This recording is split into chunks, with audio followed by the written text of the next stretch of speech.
가정 부흥에 오신 여러분 주님의 이름으로 환영합니다. 부흥의 강사는 맨날 먹던 그 밥이지만 그래도 제 얘기하러 나오면 제가 또 하기 어렵겠지만 우리 하나님의 말씀 나누는 시간인 것만큼 하나님이 주시는 은혜가 넘치는 그런 복된 시간 될 수 있기를 간절히 소망합니다. 말씀을 시작하면서 어떤 뭔가가 이렇게 어둡죠? 저만 어두운가요? 말씀을 시작하면서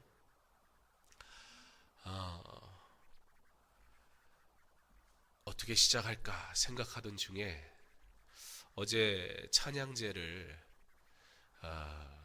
못 보신 분들도 혹 이 자리에 있으실 수도 있고, 그리고 그 찬양대 자체가 말씀을 전하는 데 있어서 굉장히 중요한 또 부분이기도 하기 때문에 짧게나마 영상을 좀 같이 보고 말씀을 들었습니다.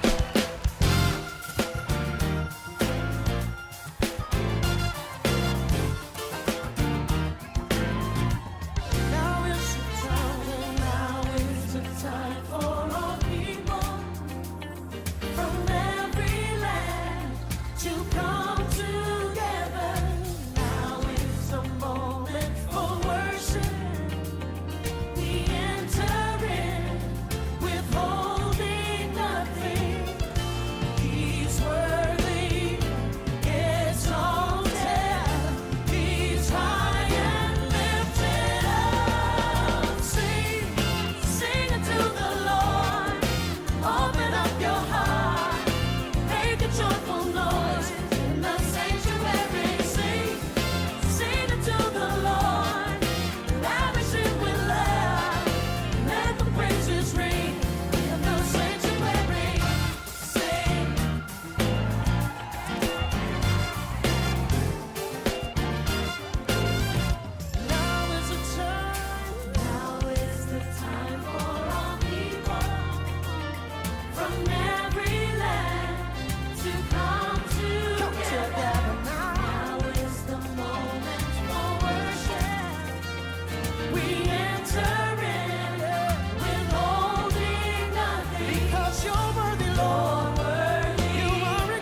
영상만 봐도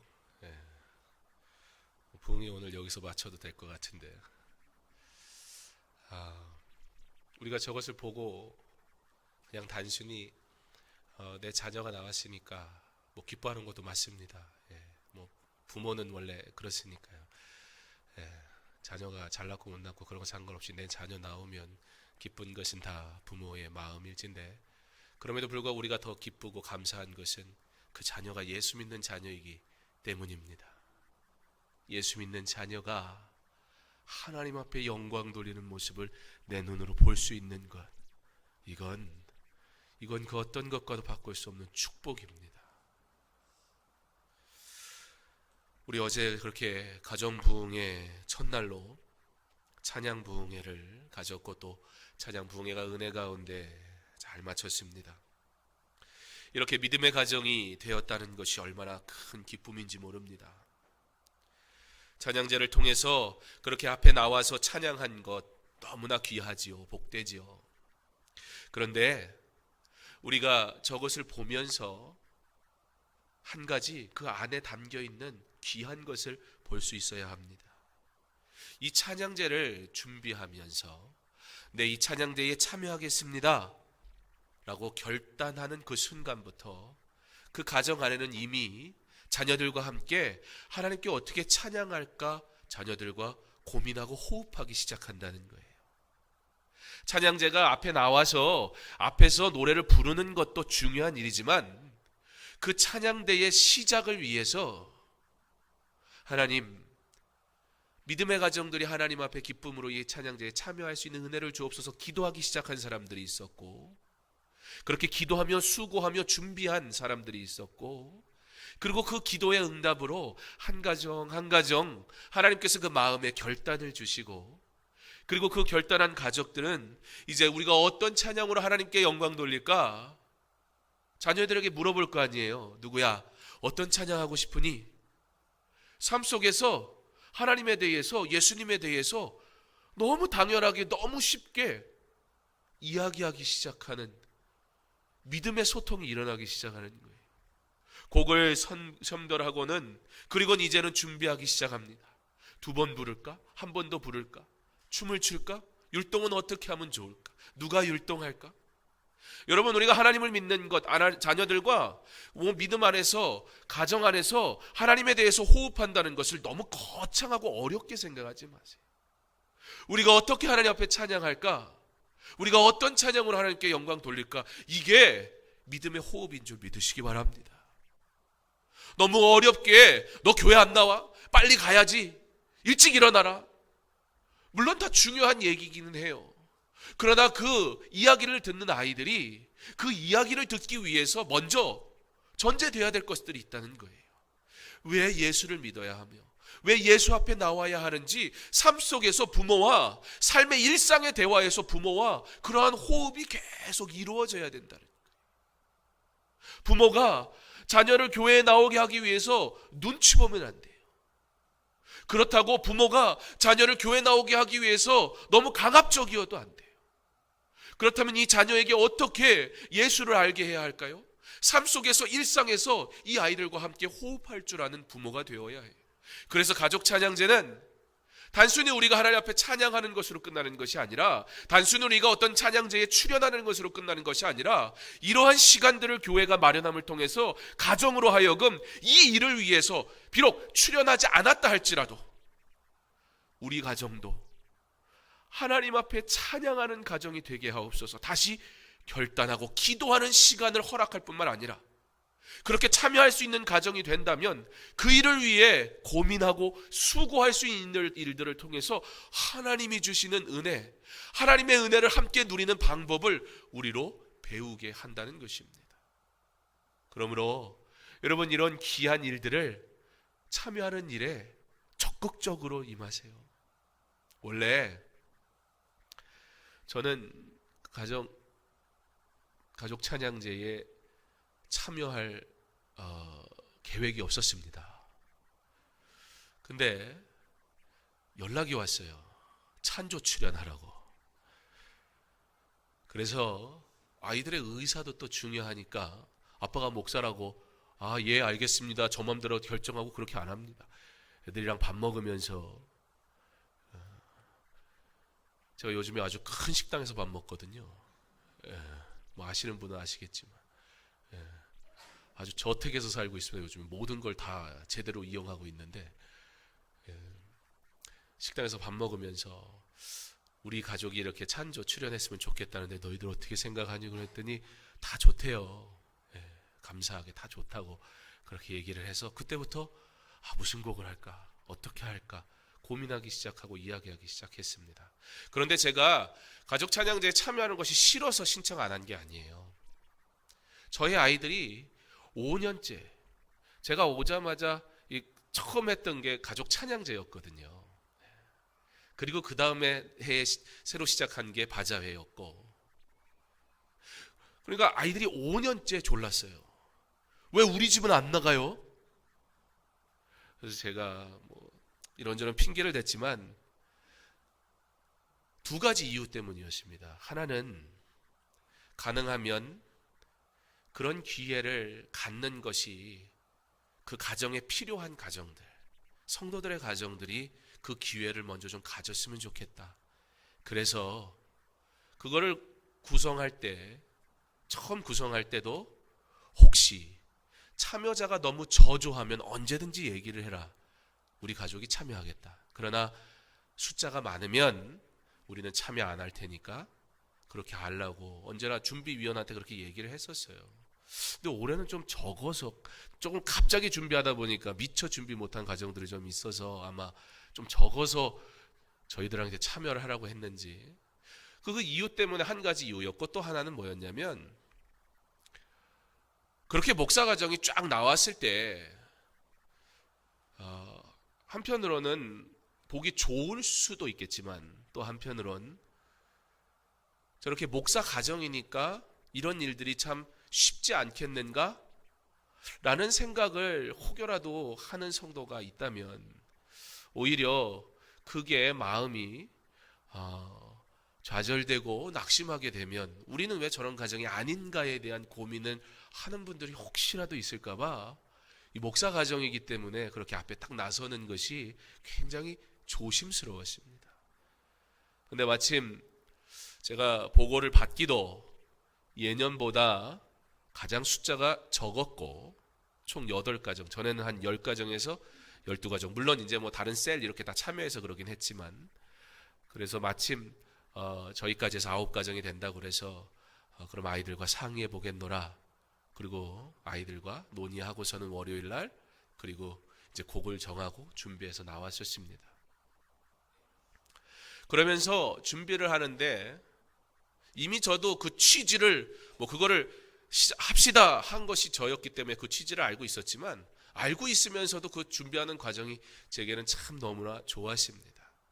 참여하신 분들은 아마 그 과정들을 하나하나 나름 밟으셨기 때문에 그 유익을 경험했으리라 믿습니다. 그렇게 곡을 선별하고 준비하고, 그리고 기도하고, 선택한 찬양을 어떻게 해요? 부모가 자녀에게 가르쳐줘요. 뭐를요? 찬양을요. 찬양 부르자 그러면 막 말썽 피고 이러던 녀석들도 이제 대회를 나가야 되고 우리가 연습하자 그러면 애들도 생각이 있어서요, 준비해요. 어제 꼬맹이들 하는 거 보세요. 가장 처음 팀이었던가요? 아니면 두 번째 팀이었던가요? 두 번째 팀이었죠. 예. 수호죠, 수호. 예. 큰애는 가은이고, 그 영상에 보면 저 뒤에 가가지고 지 혼자 이러고 서 있는 애 하나 있죠. 예. 그게 왜 그런 줄 아세요? 하기 싫어서 그런 게 아니에요.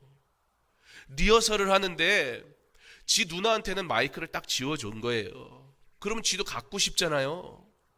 근데 얘는 자기 파트가 없으니까, 그리고 엉뚱한 소리를 하면 안 되니까 선을 빼고 마이크만 준 거예요. 사탕도 아니고.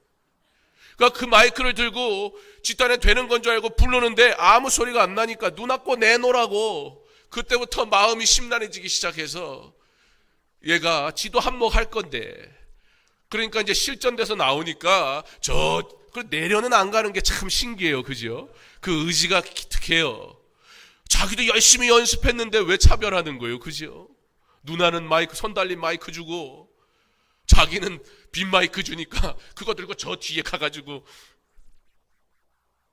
여러분, 그 과정 하나를 통해서 부모들이 나름 절실하고 간절한 마음으로, 그리고 정말 한번 잘했으면 좋겠다는 기대하는 마음으로 이 아이들을 위해 기도했을 것이고, 동일하게 이 아이들을 사랑하고 또 이 아이들이 믿음 안에 자라기를 원하지만 이런 기회가 만들어지니까 그 일에 집중하게 돼요.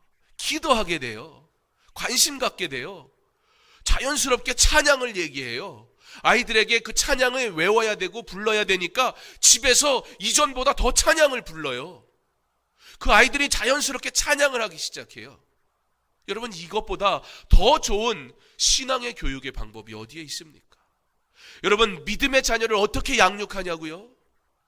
여러분의 삶에서 하나님에 대한 이야기가 너무나 자연스럽고 너무나 당연하게 흘러나오도록 하는 그런 부모가 될 수 있기를 바랍니다. 그것이 신앙 교육입니다. 삶으로 보여주는 신앙 교육입니다.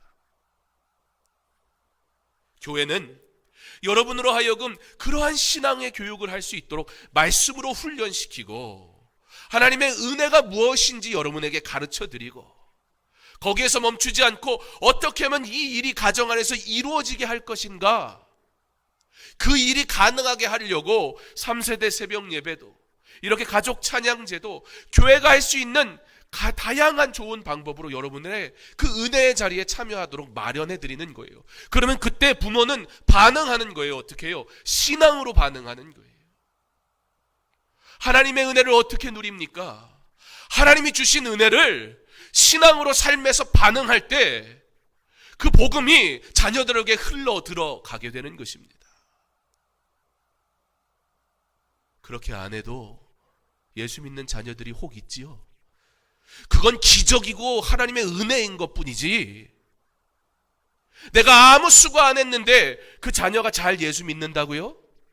그것은 하나님의 은혜이지, 그 일에 부모로서의 사명을 다하지 않은 것에 대해서는 하나님이 반드시 그 책임을 물으실 겁니다.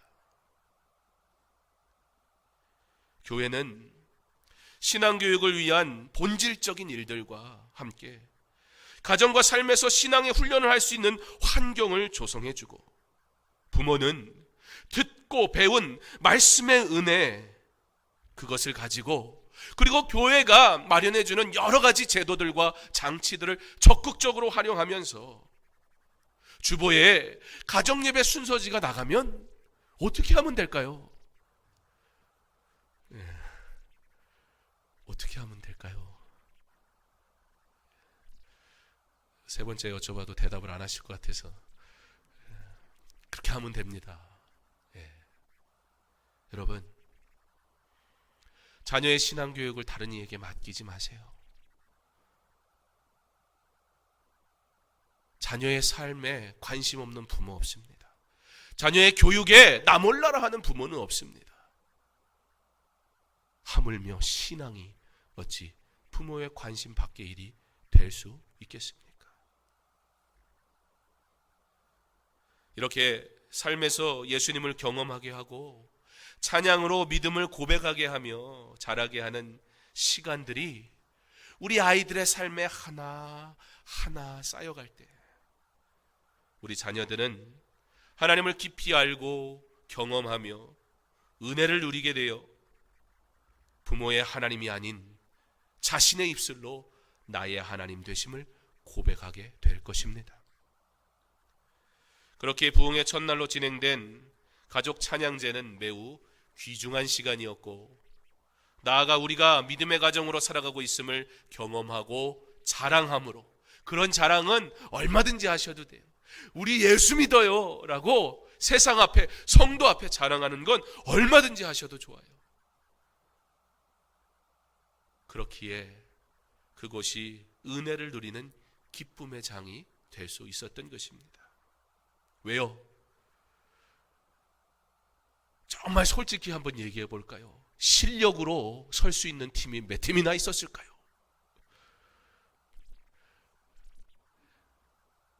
물론 부모된 마음으로 볼 땐 다 설 수 있죠. 그러나 뭐 나는 가수다, 뭐 기타 등등 요즘에 그런 거 되게 유행 많이 하잖아요.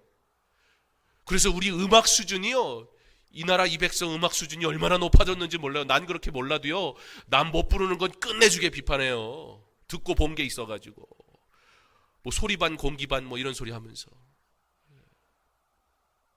그런 관점에서 봤을 때는 글쎄요, 쉽지 않을 것 같아요. 예선 통과하기가. 그렇지만 그럼에도 불구하고 그것이 축제였고 그것에 은혜가 있었던 것은 무엇이에요? 나의 자녀가 하나님을 믿음으로 고백하고 있는 현장을 내 눈으로 보는 것, 이거보다 더 좋은 축복이 어디에 있습니까? 이보다 더 큰 은혜가 어디에 있습니까? 이거보다 하나님이 더 기뻐하시는 게 무엇이 있을까요? 우리가 어떻게 무엇을 하면 하나님이 이것보다 더 기뻐하실 수 있는 일이 도대체 어떤 것이 존재할 수 있을까요? 우리가 무엇으로 하나님을 기쁘시게 할 수 있을까요? 하나님 앞에 나와 예배하는 믿음의 가정 되는 것보다.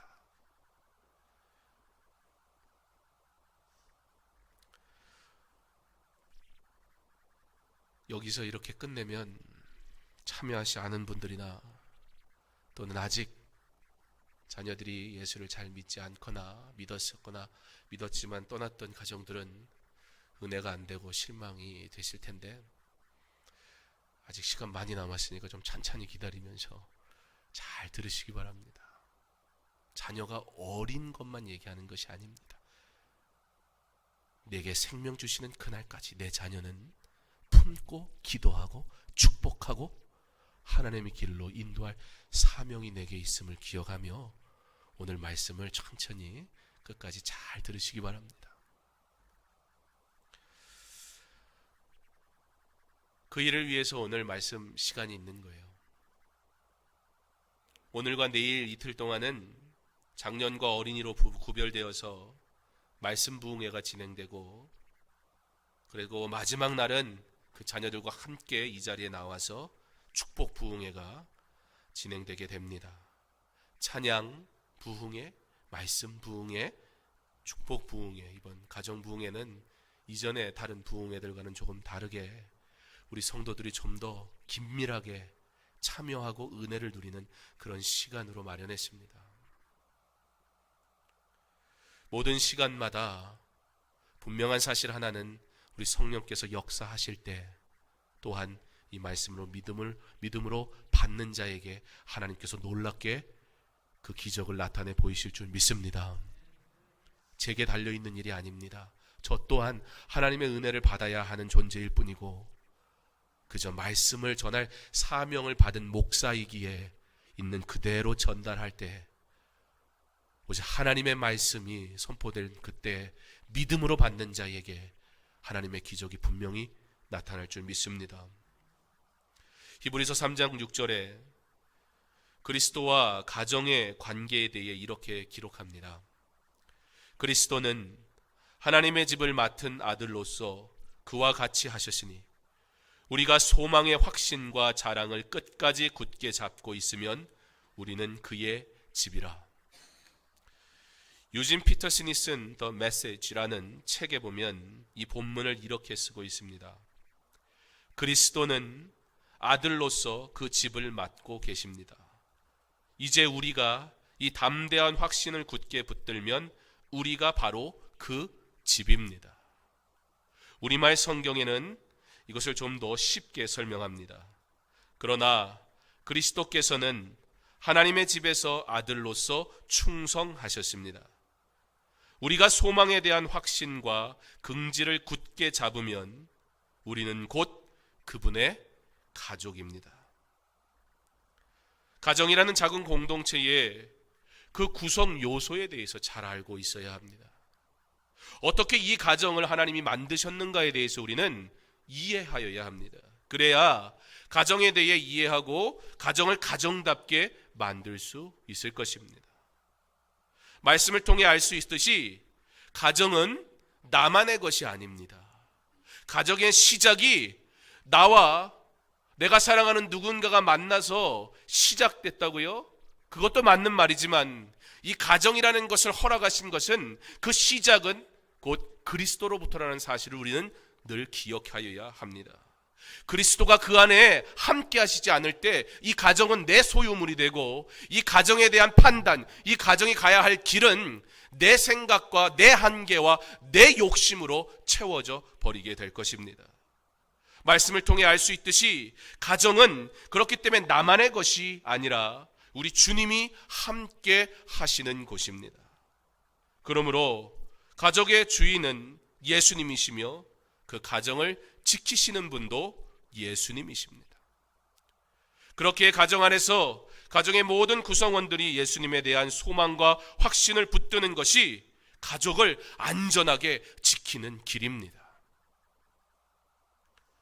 부모된 이들과 자녀된 이들의 마음속에 예수님에 대한 소망과 확신을 가지고 살아가는 것이, 그것이 그리스도인의 가정이라는 겁니다. 여러분, 그리스도인의 가정이라는 것, 여러분에게는 어떤 개념이었습니까? 우리가 그리스도의 가정 되게 하옵소서, 우리가 그렇게 수도 없이 얘기하고 또 우리가 그렇게 바라는 것이 그것인데, 여러분 정말 그리스도인의 가정이 되기를 원합니다라고 고백하는 그것은 모든 가족 구성원이 그리스도를 향한 소망과 확신을 가지고 있는 것, 그것이 그리스도인의 가정이라 성경은 우리에게 그렇게 가르쳐주고 있다는 것입니다. 그래서 말씀 부흥의 오늘과 내일 이틀간 복음을 소개하는 가정이라는 큰 제목이 있지만, 그 제목 아래 오늘은 복음이 흘러가는 가정이라는 제목으로 그리스도인 된 우리가 어떻게 우리에게 허락하신 가정 안에서 예수님에 대한 소망과 확신을 붙들며 살아갈 수 있으며, 나와 함께하는 가족 구성원이 어떻게 예수에 대한 소망과 확신을 가지며 살아가는 자들로 만들 수 있을 것인가에 대한 복음이 흘러가는 가정이라는 제목으로 말씀을 나누고, 내일은 복음으로 채워가는 가정이라는 제목으로 우리의 일상 속에서 어떻게 자녀들에게 신앙을 채우고 말씀을 적용시킬 것인지, 예를 들면 청교도들은 아내가 아이를 가졌을 때 하나님 앞에 기도합니다. 하나님, 이 아이가 하나님이 택하신 구원받는 백성이 되게 하옵소서. 이 아이가 잘 자라고 이 아이가 심장이 뛰고 그런 거 얼마나 부모가 관심 있어요. 그러나 정말 여러분의 자녀가 잉태되었을 때 하나님, 이 아이가 건강하게 자라게 하옵소서, 이것 말고 하나님, 이 아이가 아무 문제 없이 태어나게 하옵소서, 이것 말고 하나님, 이 아이가 자라가지고 자기 먹고 살 길은 잘 찾을 수 있도록 해주세요, 이것 말고 하나님, 이 아이가 하나님의 구원받은 백성이 되게 하옵소서 라고 기도한 가정은 얼마나 있습니까? 자녀가 잉태된 것에 대한 기쁨은 누리지만 이 자녀가 잉태된 것이 하나님의 은혜, 하나님의 구원의 일과 관계되었다는 사실을 우리는 까마득히 잊어버린 채 살아갈 때가 얼마나 많은지 모릅니다. 괜찮습니다. 원래 제가 아니야 소리를 잘해요.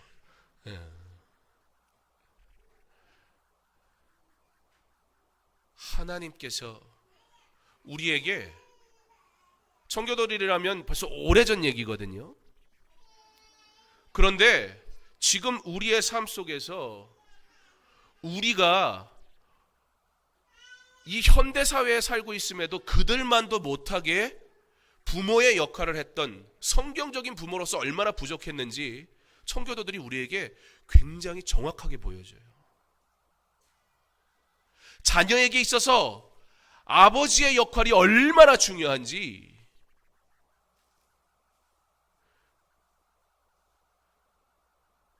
부모가 자녀를 잉태하고 그 자녀가 건강하게 자라기 위하여 수고하지 않은 것에 대해선 부모에게 책임을 물었습니다. 청교도들은 아무 음식이나 먹지 못하게 했어요. 절제할 줄 알게 했어요. 이 시대에 왜 가정이 문제입니까? 이 시대에 왜 우리의 자녀들은 요즘 애들은 다르다고 얘기합니까? 다를 수밖에 없어요. 다르게 양육받기 때문입니다. 죄를 허용하기 때문입니다. 마땅히 가르쳐야 할 것을 가르치지 않기 때문입니다. 그리고 그 시작은 뱃속에서부터 시작됐다는 사실입니다. 내일은 우리가 일상에서 어떻게 복음을 채워가는 가정이 되게 할 것인가, 우리의 삶 속에서 하나님을 경험하는 것에 대한 방법에 대해서 말씀을 함께 나눌 것입니다. 그리고 마지막 날 그 자녀를 하나님께 데려와 하나님이 이 자녀를 만지시고 하나님이 이 자녀를 복주시기를 소망하는 마음으로 부모가 그 자녀를 품에 안고 기도하고 또 목사가 그 자녀를 위해 축복하는 시간을 가짐으로 이 일이 하나님의 일이며 하나님의 뜻대로 이 가정이 세워져 가기를 소망하는 그런 시간으로 하루하루를 채워가게 될 것입니다. 먼저 오늘 복음이 흘러가는 가정이라는 말씀의 제목을 가지고 우리가 읽은 디모데후서 1장 3절로 5절 말씀에 대해 보도록 하겠습니다. 우리 말씀을 보겠습니다. 디모데후서 1장 3절로 5절입니다.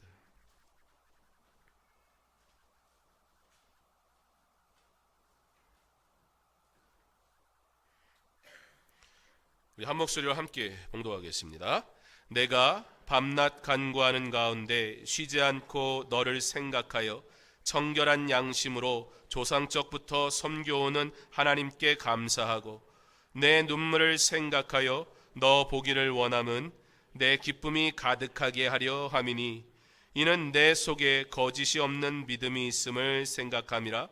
이 믿음은 먼저 내 외조모 로이스와 내 어머니 유니게 속에 있더니 내 속에도 있는 줄을 확신하노라. 아멘. 여러분, 오늘 본문의 말씀을 읽으면 어떠합니까? 오늘 본문의 말씀은요, 누가 은혜 받기 좋습니까?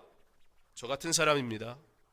저처럼 예수 믿는 가정에서 태어나서 당연히 예수 믿는 사람으로 살아갈 수밖에 없었던 저 같은 사람, 저희 아이들 같은 당당하게 교회 갔다 오는 애들, 교회만 갔다 오면 큰 소리를 쳐요. 여러분, 부모가 교회 안 다니는데 애들이 집에 가서 큰 소리 칠 수 있습니까?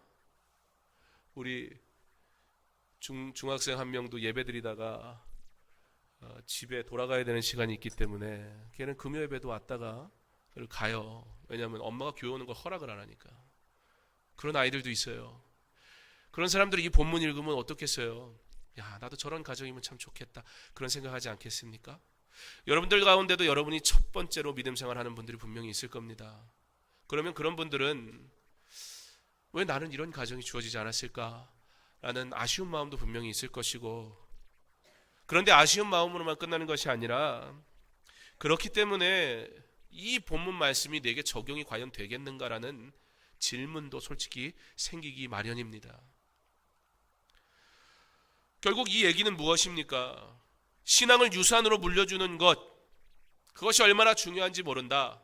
디모데야, 넌 좋겠다. 네 외할머니도 신앙이 너무 좋았고 네 어머니도 신앙이 너무 좋아서 덕분에 너도 참 좋은 믿음을 갖고 있구나, 이 얘기하는 거잖아요. 그러니까 처음 믿기 시작한 사람들의 입장에서 보면, 그리고 자녀들이 아직 믿음 생활 잘 하지 않는 그런 부모님들 입장에서 보면 이 말씀이 참 귀한 하나님의 말씀이지만 내게 그렇게 와닿지 않는 말씀이 될 때도 있습니다. 결론적으로 보면 디모데는 좋은 믿음의 어머니와 할머니가 있었고 이 믿음을 유산으로 받은 좋은 신앙의 환경의 소유자였습니다. 그건 우리가 다 알고 있는 사실입니다. 그렇지만 우리가 알아야 할 디모데의 또 다른 환경이 있었습니다. 디모데는 어떤 가정에서 태어났느냐? 우리 사회도 이제 이 가정들이 굉장히 익숙해졌는데 아직 이 가정에 대한 해결책이 없는 나라이기도 합니다. 다문화 가정이었습니다. 다문화 가정으로 산다는 건 물론 장점이 있을 수도 있어요. 예를 들어 이중 언어를 할 수 있다든지 다양한 문화를 경험할 수 있다든지 하는 긍정적인 요소들도 있는 것은 사실이지만, 기본적으로 부부가 서로 같은 동일한 문화와 동일한 언어를 공유하지 않는다는 것 자체가 자녀에게 줄 수 있는 혼돈은 어마어마합니다. 특별히 부모 한쪽의 문화권 속에서 살아갈 수밖에 없잖아요. 그런데 그 문화와 다른 문화권 속에서 살아온 부모에 의해 양육을 또 동일한 환경 속에서 받아야 하기 때문에 아이들은 혼돈이 올 수밖에 없어요. 더 나아가 부모 간에, 부부 간에도 문화적인 충돌이 생길 수밖에 없는 게 다문화 가정입니다. 제 개인적으로는 그런 생각을 했습니다. 디모데가 한국에서 안 태어나길 참 다행이다. 한국처럼 타 문화권에 대해서 배척적인 민족이 드뭅니다. 여러분들도 그런 얘기 들으셨는지 모르겠지만 일본이 우리나라를 점령하길 망정이지 우리나라가 일본을 점령했으면 더 악독하게 했을 거라는 이야기를 하는 분들도 있습니다. 외국에 나가서 살아보면 한국 사람이 얼마나 이기적인지 모릅니다. 한국 사람은 기본적으로 다른 민족, 다른 문화에 대해 받아들이는 훈련을 해본 적이 없습니다. 단일 민족, 실제적으로 보면 역사적으로 보면 우리는 단일 민족이 아닙니다. 그럼에도 불구하고 우리는 단일 민족이라고 얘기하지요. 우리 것이 아니면 우리는 적으로 생각하고 우리 것이 아니면 우리는 받아들이려 하지 않습니다. 그래서 우리나라의 다문화 가정은 더 고통받고 어렵기도 합니다. 우리가 다문화 가정을 그렇게 보지요. 실제적으로 디모데도 그런 가정 속에서 자랐습니다. 디모데가 다문화 가정이었다는 사실은 지금 우리가 언뜻 성경 말씀을 읽으면서 할머니의 좋은 믿음과 어머니의 좋은 믿음으로 너도 이와 같이 좋은 믿음을 가졌구나라는 와 디모데는 좋겠구나라는 그 편견을 한순간에 깨버리고 맙니다. 동시에 그렇기 때문에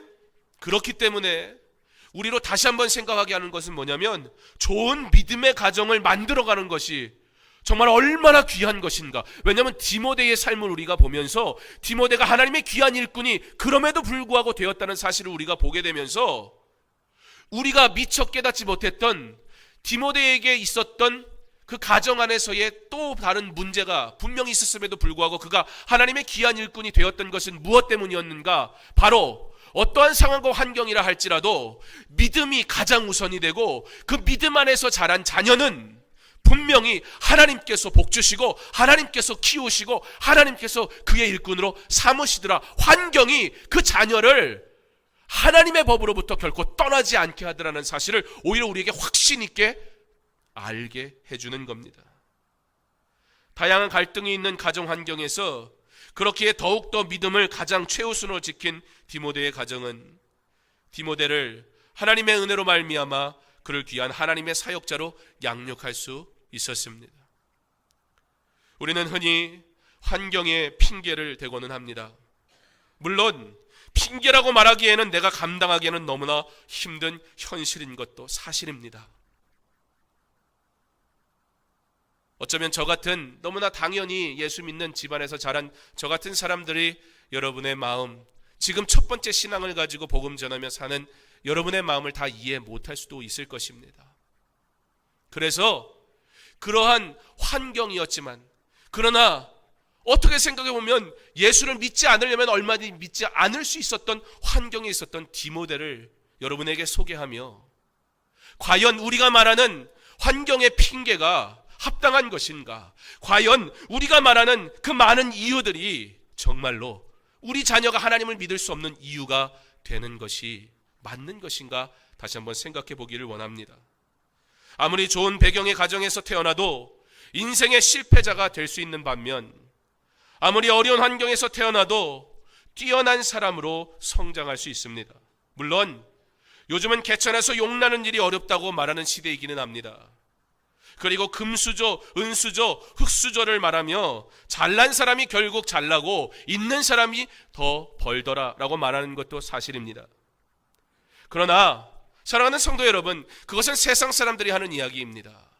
그것은 세상이 정한 어떤 운명이라는 것을 믿는 사람들이 하는 얘기입니다. 우리는 운명을 믿는 사람들이 아닙니다. 우리는 예수를 믿는 사람입니다. 여러분, 하나님의 은혜가 운명이라는 것에 의해서 좌지우지 될 수 있겠습니까? 하나님의 은혜가 세상이 말하는 금수저, 은수저, 흙수저 때문에 성공할 수 있고 성공할 수 없는 것으로 그렇게 빈약하고 허약한 것입니까? 여러분에게 허락하신 이 구원의 은혜가, 이 천지를 창조하시고 만드신 하나님의 그 능력이 그렇게 세상이 말하는 운명이라는 것에 의해서 좌지우지될 수밖에 없는 그런 허약한 것이라는 것입니까? 하나님의 은혜는 그렇게 부족하거나 모자르거나 어떠한 것에 제한받는 것이 아닙니다.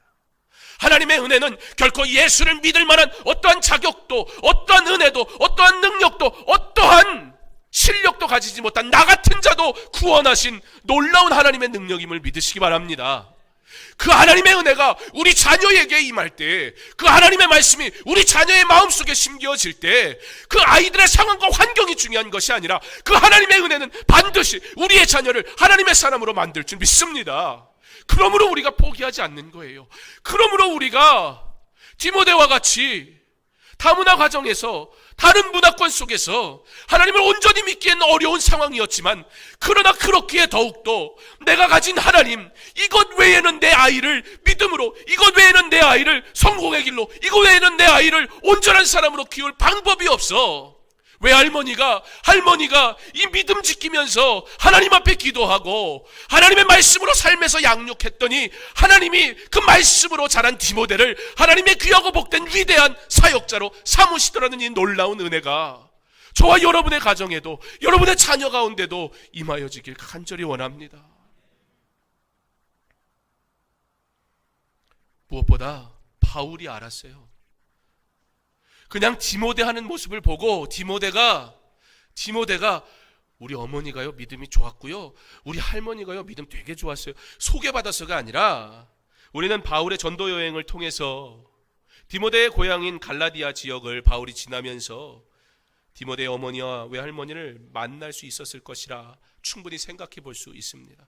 바울이 본 거예요. 그들이 어떠한 신실한 믿음의 사람이었는지. 바울은 그의 눈으로 보기에도 디모데의 어머니와 외할머니가 신실한 사람이었다는 사실을 알고 있었습니다. 믿음의 가정을 만드는 첫 번째 조건, 먼저 믿음을 얻은 자들이 타협하지 않는, 게으르지 않는 믿음의 삶의 말과 모습이 있는, 곧 말씀대로 순종하는 신실한 믿음 생활이 있는 것, 그것이 믿음의 가정을 만드는 첫 번째 조건입니다. 믿음의 사람 한 명을 탄생시키기 위해 믿음을 전수하는 일은 너무 중요한 일입니다. 그리고 이것이 저와 여러분, 우리가 받은 사명입니다. 그런데 더 놀라운 사실은 믿음의 사람을 양육하는 사명을 받은 사람이야말로 가장 축복받은 사람이라는 것입니다. 하나님의 영광을 위해 일할 일꾼을 세우는 일에 부름받은 부모 되었다는 것은 하나님이 가장 기뻐하시는 일을 부여받았다는 사실이에요. 왕의 왕 되시는 하나님께서 우리에게 친히 주신 임무라는 거예요. 요즘 대통령이 사람 뽑잖아요. 그거 자리에 올라가려고요, 온 집안 식구 일까지 다 뒤집어 엎고 그래도 그거 하려고 그래요. 물론 그분들 나름대로의 국가를 위한 헌신도 있겠지만 여러분, 그것만 갖고 되겠어요? 그 자리가요, 그래도요 한번 하면 폼 나잖아요. 귀한 일이잖아요. 대통령한테 그런 자리에 부름받았다는 것이 인정받았다는 것이잖아요. 그러니까 내 치부가 다 드러나도요, 그거 감당해요. 여러분, 여러분의 자녀가 하나님의 귀한 일꾼으로, 하나님이 부르신 사명자로 부름받기 위해서 나의 치부가 다 세상 앞에 까발려져도 된다고 한다면 하시겠습니까? 그렇게 해서라도 내 자녀가 하나님 믿고 하나님의 자녀로 그렇게 부름받기를 소망하십니까? 정말 그러한 마음으로 기도하고 있습니까? 믿음의 사람을 한 사람 세우는 것은 하나님이 가장 귀하게 여기시는 일입니다. 그러한 임무를 수여받았다는 것은 세상의 그 어떠한 축복과도 바꿀 수 없는 것입니다. 부모 된다는 것은요, 결혼하고 어쩌다 보니까 애가 태어나는 게 아니에요. 특별히 믿음의 가정에서 부모가 된다는 것은요, 하나님의 영광을 위해 그 일꾼을 세우시기 위해 우리에게 사명을 주신 거예요. 근데 그것을 위해 어떻게 하고 있습니까? 정말 그 사명 감당하고 있습니까? 삶에서, 내 말 속에서 순간순간마다 내 자녀가 하나님의 사람이 되어야 하고, 그 수준이 아니라 하나님의 영광을 위해 부름받아야 되는데 나는 무슨 말을 하고 있고 무엇을 가르치고 있고 무엇을 행하라고, 무엇 때문에 내 물질, 내 시간, 내 열정 다 쏟아붓고 있습니까? 지금 여러분의 자녀를 위해 투자하고 있는 여러분의 모습을 생각해 보세요. 여러분의 자녀의 미래를 위해 고민하고 물질적으로 소비하는 것은 어느 정도입니까?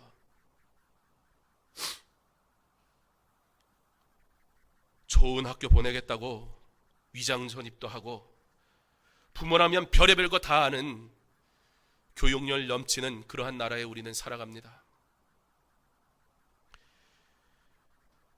하나님의 자녀를 삼는 일을 위해 여러분에게 불법을 행하라는 얘기는 아닙니다. 그러나 세상의 성공을 위해서도 그렇게 좋은 것, 귀한 것 들을 줄 알면서 하나님의 자녀 삼기 위해 무엇 드리고 있습니까?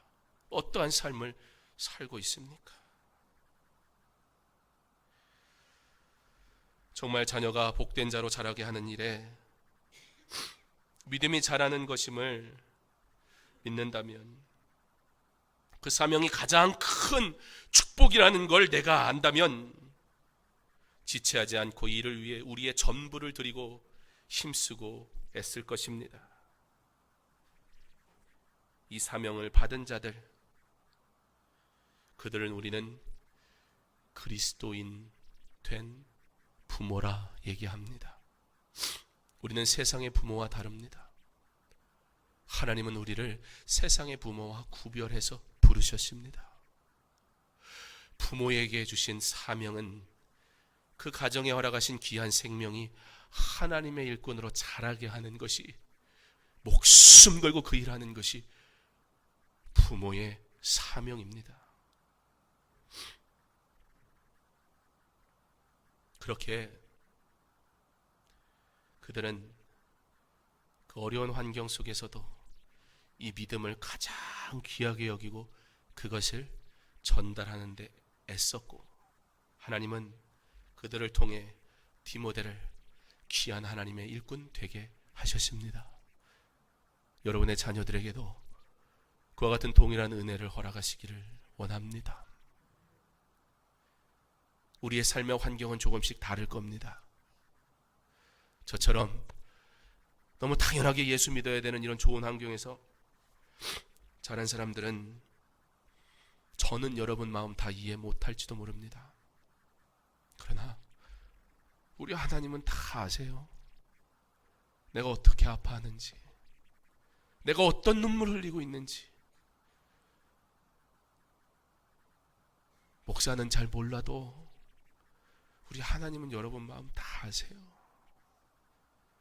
이 자녀가 주님 앞에 돌아오기를 얼마나 간절히 기도하고 있는지. 그러려면 지혜로워야 합니다. 이 믿음을 그런 환경이라 할지라도 전수해야 된다는 것은 솔직히 굳이 설명하지 않아도 우리가 다 알 것이라 생각합니다. 그러니까 지혜가 필요해요. 어떤 지혜가 필요할까? 디모데는 우리에게 너무나 좋은 모델이에요.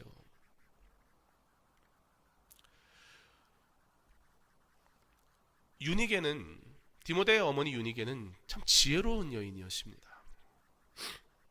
바울을 만나기 전 디모데는 아직 할례를 받지 않았었습니다. 유대인에게 할례 받는다는 것은 율법을 지키는 것이기 때문에 굉장히 중요한 일이었습니다. 근데 여러분의 상상과는 다르게 디모데는 아직 할례를 받지 않은 상태였습니다. 이것은 그가 그 당시만 해도 그가 예수를 믿는 그 사람, 특별히 유대인들 앞에서 설 때는 흠이 될 수 있는 일입니다. 그렇다면 왜 그랬을까요? 유니게가 뭐 신앙 좋다더니 신앙 별거 아니었네, 그런 이유일까요? 우리는 바울이 그 유니게를 직접 만나고 보았고 오늘 말씀을 통해 그들의 신앙에 대해서 칭찬을 한 것을 보면 유니게가 그렇게 하나님의 법에 대해서 쉽게 소홀히 여긴 사람이라고는 상상할 수가 없습니다. 그렇다면 무슨 이유 때문일까요?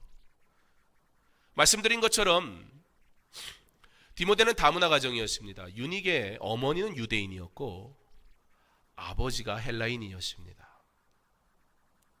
당연히 헬라 문화를 따르던 아버지의 반대 때문에 디모데는 나아서 할례받는 것이 쉬운 일은 아니었을 것입니다. 유니게는 율법을 철저히 지키는 사람이었으나 두 개의 법이 충돌할 때 무조건 자신의 신앙적 입장만 따라 주장만 하지는 않았다는 겁니다. 자녀와 신앙의 갈등은 언제 생길까요? 어떠한 대화, 어떠한 방법 때문에 문제가 생길까요? 유니게는 믿음을 지키는 것을 택하고 동시에 남편의 권위를 인정해서 할례를 미루고 있었던 것이라 우리는 생각해 볼 수 있습니다. 무슨 얘기냐? 할례를 하지 않겠다는 것이 아니에요. 그러나 때를 기다렸던 것입니다. 예를 들어서 교회에 나와서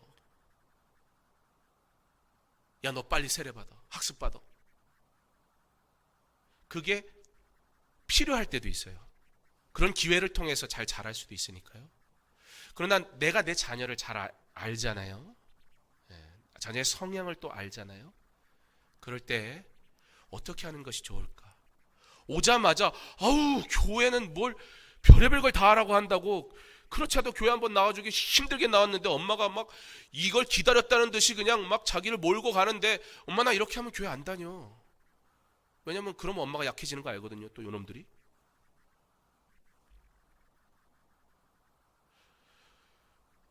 하나님의 법을 어기겠다는 것이 아닙니다. 그러나 하나님의 때를 기다립니다. 왜냐하면 세례라는 것은 우리가 세례 문답할 때 질문합니다. 예수님을 나의 구원자로 믿습니까? 이게 되지 않으면 세례 받을 수가 없어요. 근데 세례가 무슨 주민등록증 태어났으면 무조건 발급해 주는 것처럼 막 세례를 받다 보니까 한국 교회가 이런 성례에 대해서 너무 가볍게 여기다 보니까 교회가 질서도 그리고 신앙도 문제가 많이 생겼는데, 예수의 사람으로 자라게 하는 일을 더 귀하게 여겼어요. 그리고 그가 그 믿음으로, 그리고 그가 때가 됐을 때 할례를 받도록 엄마가 그것을 권면하고 가르친 거예요. 성경이 남편에게 복종하라 우리가 가르칩니다. 그러므로 유니게는 그 말씀을 순종합니다. 남편에게 복종하되 하나님의 말씀을 지키는 법을 택합니다. 어떻게 하나님의 법을 지키냐고요? 고민이 있어야 합니다. 거룩한 고민이 있어야 합니다. 세상 근심 걱정은 다 하나님 앞에 내려놓으세요. 그러나 하나님의 법을 이 세상 가운데, 이 죄 많은 세상 속에서 하나님의 법을 지키기 위한 거룩한 고민을 하는 부모 되시기를 바랍니다. 하나님 내게 지혜 주세요. 하나님 내게 허락하신 이 생명, 하나님 믿는 자에게 허락하신 생명인데 이 구원의 은혜의 길에 함께 참여해야 한다는데 아십니까? 하나님 귀하게 사용하셔야 되지 않습니까? 이 아이가 하나님 만나는 길로 허락하셔야 되지 않습니까? 그러므로 내게 지혜 주세요. 내가 먼저 지혜로운 자 되게 하시고, 내가 먼저 이 믿음을 온전히 지키는 자 되게 하시고, 그리고 내가 지혜롭게 이 믿음을 전달할 수 있는 부모 되게 해주세요. 유니게는 지혜로운 여인이었습니다. 신앙의 유산이 전수되지 못하고 포기하는 가정이 많아지는 시대를 살아갑니다. 교회들이 당장에 일명 말하는 부흥이라는 것을 조차 건물과 예배를 드릴 좋은 환경들을 위해 투자하는 동안 다음 세대를 위해 특별히 그 세대를 양육할 사명을 받은 부모를 위해 권면하고 훈계하고 가르치는 일을 멀리하기 시작했습니다. 왜냐하면 그런 말 하면 듣기 싫으니까요. 그런 말 하면 오려하지 않으니까요. 가정부흥회를 강사 목사님을 좀 모셔보려고도 제가 생각을 하다가, 흔히 우리가 부흥회 그러면 기대하는 것이 좀 있잖아요. 좋은 것, 그 좋은 것이란 것이 훈계이기보단 좀 더 복된 것이길 원하니까. 그래서 그 외부 강사는 그거 하기 쉽지 않거든요. 교회의 상황을 다 이해하지도 못하고, 우리 교회 성도가 어떤 마음, 어떤 상처를 받고 있는지 밖에서 온 분들이 어떻게 합니까? 그래도 부족해도 가정마다 신방하고 가정을 알고 있는 목사가 얘기해야 그것이 개인을 향한 어떤 훈계가 아닌 하나님의 말씀을 통해 위로하고 싶은 마음이라 여길 수 있을 것 같아서 외부 강사 모시지 않고 신년 부흥회까지 했는데, 제가 또 부흥회 인도하는 게 참 개인적으로도 부담이 많았었습니다. 지가 다 해먹네 그럴까봐 그래도 할 땐 해야겠다 싶어서, 저도 개인적으로는 이제 이번 주 토요일 날 대신방이 끝나거든요. 3개월 가까이 넘게 했는데 개인적으로는 부흥회를 준비할 많은 시간이 없었어요. 참 많이, 저도 개인적으로는 아쉬웠고, 이렇게 준비가 많지 않으면서 설교를 해도 되겠나 그런 부담도 있었으나, 그냥 있는 그대로, 제가 아는 그대로, 하나님 주신 은혜 그대로 나누면 하나님이 위로하시지 않겠는가, 그런 마음으로 말씀을 준비하고 전합니다.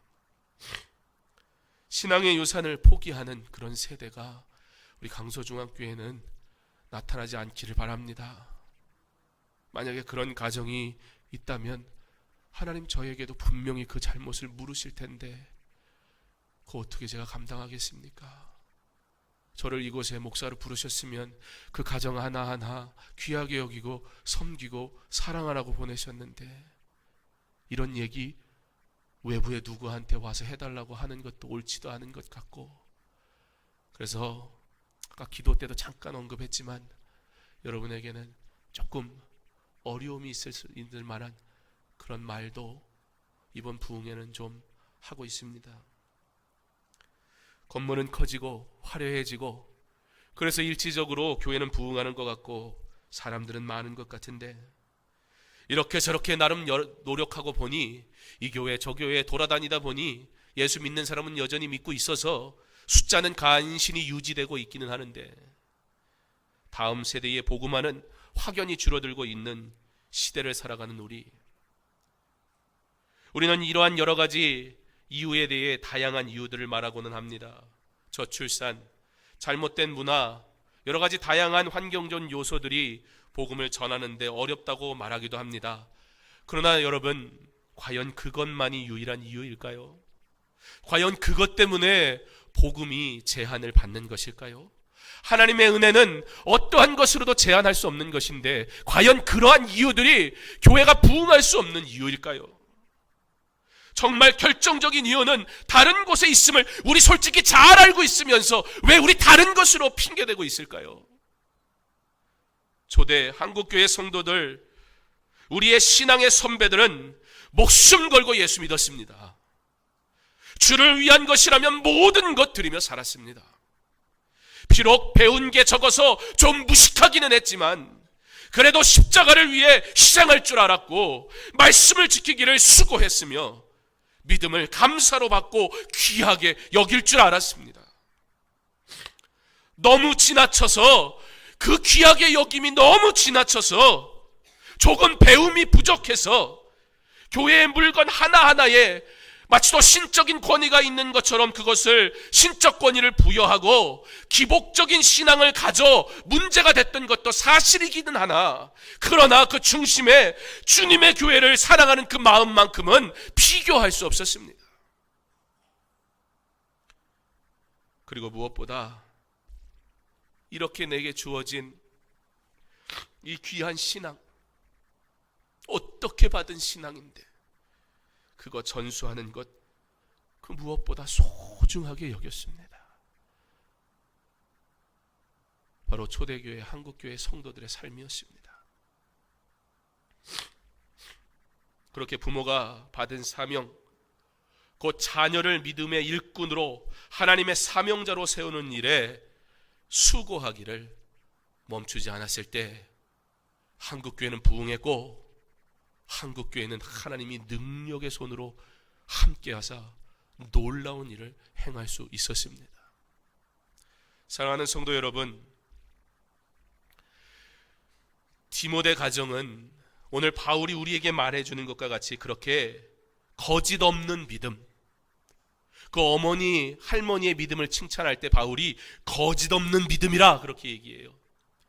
즉 진짜 믿음을 가지고 살았는데, 그 믿음이 디모데의 어머니 유니게에도 있었고 외할머니 로이스게도 있었다는 것, 그리고 그 참된 믿음, 진짜 믿음이 계승되었을 때, 그 진짜 믿음이 계승되니까 세상의 환경이요 어떻게 하지 못하더라는 거예요. 디모데가 다문화 가정이라고 삐뚤어질 수도 있었어요. 거절할 수도 있었어요. 하나님 안 믿을 수도 있었어요. 그러나 그 환경이 어떻게 못하더라는 거예요. 왜요? 하나님의 은혜가 그를 사로잡을 때 참 믿음 가지고 외할머니와 어머니가 비록 한계적인 문제들이 있었음에도 불구하고 그 신앙을 전수했을 때 디모데가 하나님의 귀한 일꾼이 될 수밖에 없었더라는 거예요. 그래서 그 믿음을 칭찬하는 거예요. 지금 하나님의 영광을 나타내는 거지, 부모 잘 만나서 너 좋겠다, 바울이 그거 칭찬하는 게 아니에요. 사람의 일을 얘기하는 게 아니에요.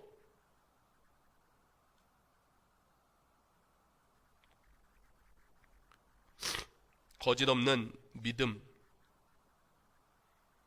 그 믿음은 진실한 믿음의 자녀를 길러냅니다. 거짓이라는 이 단어에 헬라어 단어가 있는데, 그거의 반대가 되는 헬라어 단어가 어떤 의미냐면 위선이라는 것입니다.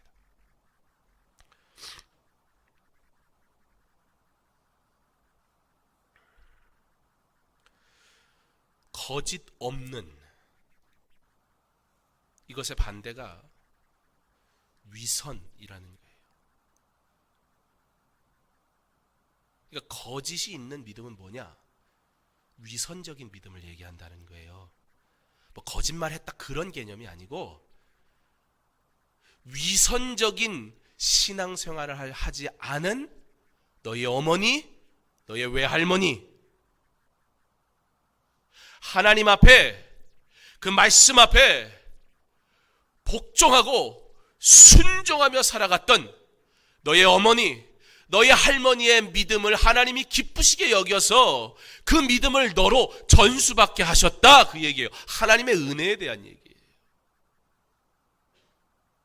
결국 사람의 일이 아니라는 거예요. 환경의 조건이 아니라는 거예요. 위선적인 신앙이 무엇입니까? 신앙생활이 서툴거나 부족한 것을 의미하는 게 아니에요. 그런 사람들은 위선적이지 않아요. 제가 가끔 말씀드리지만, 엘리베이터 타려고 섰는데 옆에 엘리베이터에 어떤 집사님이 술 취해갖고 서가지고, 제가 그분을 보고 안 보려고 애쓰는데 그분도 저를 안 보려고 애써요. 위선적이라는 말은 서툴게 한다는 게 아니에요. 이게 내가 잘못인지 아는 사람들은, 내가 신앙생활 똑바로 하고 있지 않는 걸 아는 분들은 그렇게 위세를 떨거나 당당하지 못해요. 안 그래요. 위선적이라는 게 무슨 얘기를 하는 거냐면, 모든 걸 자기중심적으로 이해하고 해석하고 하나님 앞에 당당한 사람들이에요. 하나님은 그렇지 않다 얘기하는데, 사람들 앞에서 마치 대단한 믿음을 가진 것처럼, 내가 아무 문제 없는 것처럼, 나는 기도하면 하나님이 다 응답하셔. 물론이지요. 우리 하나님이 기도하면 여러분 모든 기도를 응답하시는 줄 믿으시기 바랍니다. 어떤 특정한 사람의 기도를 응답하시는 게 아니에요. 믿음으로 구하는 자의 기도를 응답하시는 거예요. 근데 그 기도의 응답마저도 내 자랑이 되는 사람은 위선이에요.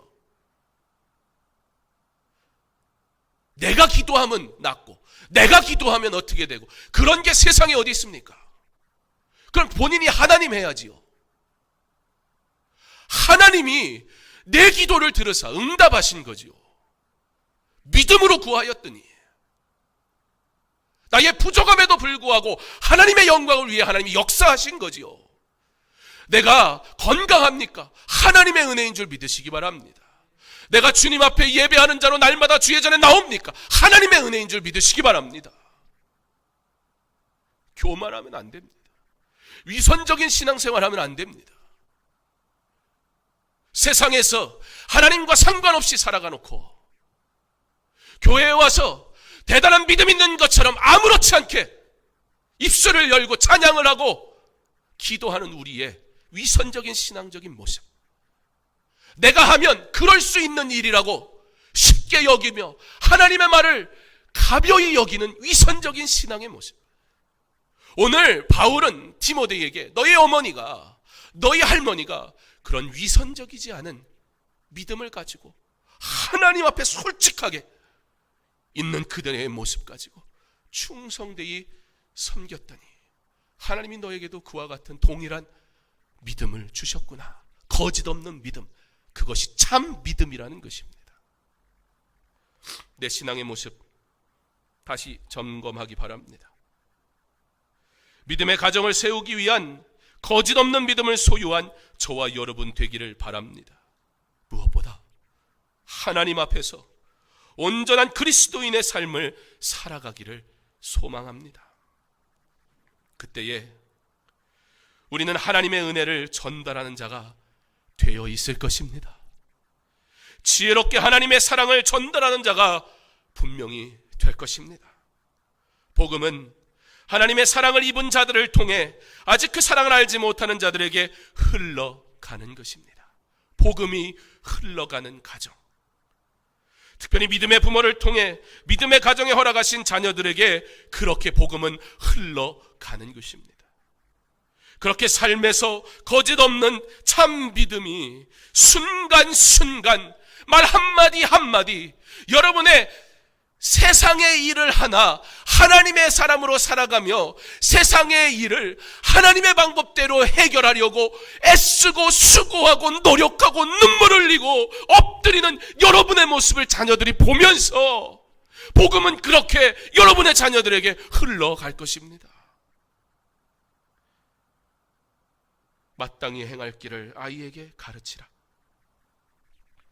그리하면 늙어도 그것을 떠나지 아니하리라. 모든 부모의 소원 아닙니까? 내 자녀가 영원히 예수 믿고 저 천국에 가는 것. 많은 부모의 고민 아닙니까? 예전에 예수 잘 믿었는데 지금 예수 믿지 않는 나의 자녀.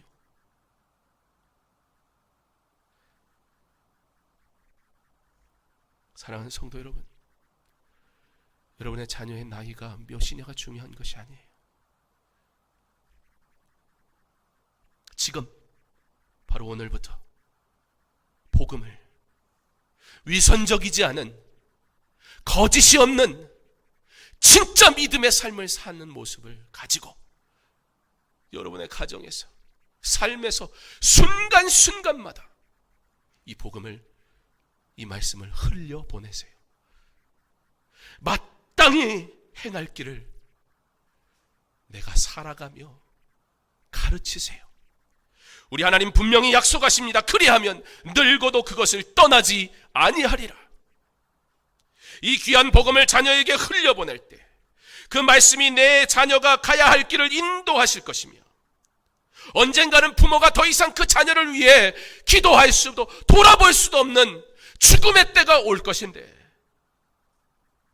더 이상 우리 자녀를 도울 수 없는 때가 반드시 올 것인데 그러나 이 믿음의 유산을 우리 자녀가 받는다면 그들은 영원토록 하나님의 자녀되어 하나님의 은혜의 도우심 가운데 복되게 살아갈 것이고, 그들 또한 자녀들에게 이 복음을 흘려보내는 하나님의 사람으로 부모되어 그 사명 따라 순종하며 살아가는 귀한 주의 자녀 될 줄 믿습니다. 우리가 결단해야 될 건 무엇입니까? 우리가 회개하여야 할 것은 무엇입니까?